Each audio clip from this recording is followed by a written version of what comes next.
बालासोर में हुई ट्रेन दुर्घटना स्थल पर पहुंचे रेल मंत्री अश्विनी वैष्णव, हालात का लिया जायजा।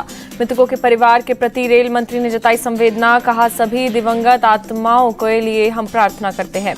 मृतकों के परिवार को हर संभव मदद का रेल मंत्री ने किया ऐलान, कहा रेलवे ने किया है मुआवजे का ऐलान, जांच कमेटी की गठित। भीषण दुर्घटना को लेकर विपक्ष के इस्तीफे की मांग पर रेल मंत्री का बयान, कहा सबसे पहले हमारा फोकस घायलों के इलाज पर।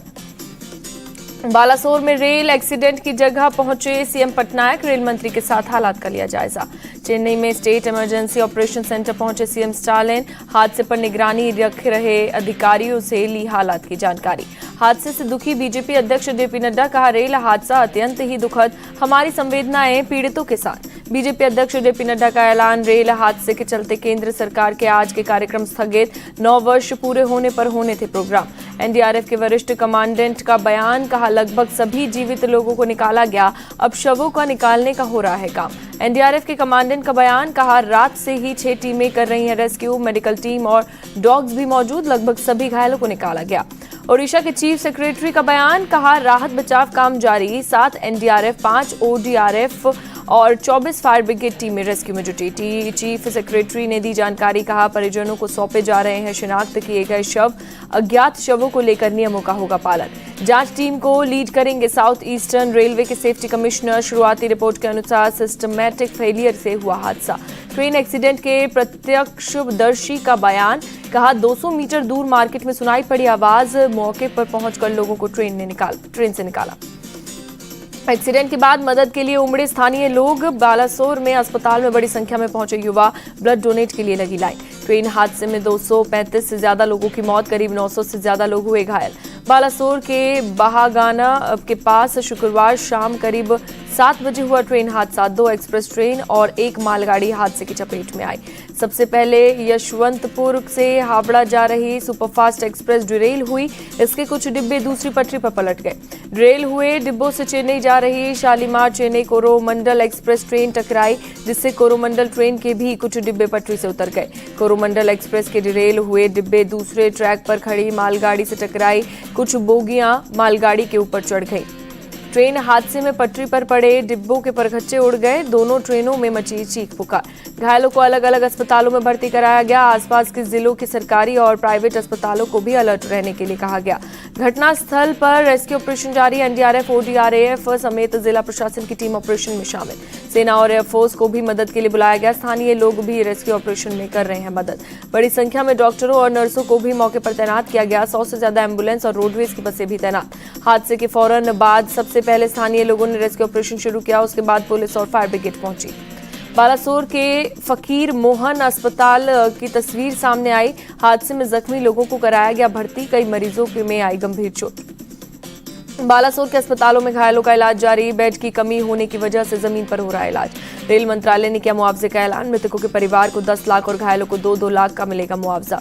पीएमओ ने भी मारे गए लोगों के परिवार को 2-2 लाख देने का ऐलान किया। घायलों को 50-50 हजार के मुआवजे का ऐलान। हादसे की वजह से 18 से ज्यादा ट्रेन को कैंसिल किया गया, कुछ ट्रेन के रूट को बदला गया। ओडिशा के बालासोर में ट्रेन दुर्घटना पर बोले फायर सर्विसेज के डीजी सुधांशु सारंगी, हमारी 14 टीम बचाव के काम में लगी। हादसे के बारे में कोरोमंडल एक्सप्रेस के यात्री ने बताया, हम S5 बोगी में थे, जिस समय हादसा हुआ उस समय मैं सोया हुआ था। यात्री ने कहा, हमने देखा कि किसी का सर हाथ पैर नहीं था। हमारी सीट के नीचे एक 2 साल का बच्चा था जो पूरी तरीके से सुरक्षित था। रेलवे ने दोनों ट्रेनों में यात्रा कर रहे यात्रियों के परिजनों के लिए हेल्पलाइन नंबर जारी किया। पश्चिम बंगाल, ओडिशा, तमिलनाडु और आंध्र प्रदेश की सरकारों ने भी जारी किए हेल्पलाइन नंबर। ओडिशा के मुख्यमंत्री नवीन पटनायक ने एक दिन के राजकीय शोक का ऐलान किया। राज्य में आज कोई उत्सव नहीं मनाया जाएगा। इटली एम्बेसी ने बालासोर हादसे पर जताया दुख, कहा दुर्घटना के पीड़ितों के परिवारों के प्रति गहरी संवेदना। रेस्टलर्स के समर्थन में खाप महापंचायत ने केंद्र सरकार को दिया अल्टीमेटम। ब्रजभूषण सिंह की 9 जून तक हो रही गिरफ्तारी। खाप महापंचायत में हुआ फैसला, यदि ब्रजभूषण की गिरफ्तारी नहीं हुई तो पहलवान फिर से जंतर मंतर पर देंगे धरना। कुरुक्षेत्र में करीब 5 घंटे तक चली खाप महापंचायत में सरकार से मांग, पहलवानों पर दर्ज केस वापस लिए जाए। किसान नेता राकेश टिकैत ने कहा, सरकार ने नहीं की कार्रवाई तो खाप नेता खुद पहलवानों को जंतर मंतर पर धरने पर बैठाने जाएंगे। राकेश टिकैत ने मोदी सरकार को दी चेतावनी, रेसलर्स से बात करके जल्दी ले एक्शन, नहीं तो हमारे ट्रैक्टर किराए के नहीं थे। राहुल गांधी का आज न्यूयॉर्क दौरा। हार्वर्ड यूनिवर्सिटी में आज स्कॉलर्स के साथ मुलाकात करेंगे। राहुल के मुस्लिम लीग वाले बयान पर सुधांशु त्रिवेदी बोले, मुस्लिम लीग पर उनका बयान विरोधाभासी और ये अज्ञानता का परिचय है। राजस्थान के सीएम अशोक गहलोत का आज जालौर और संचौर दौरा।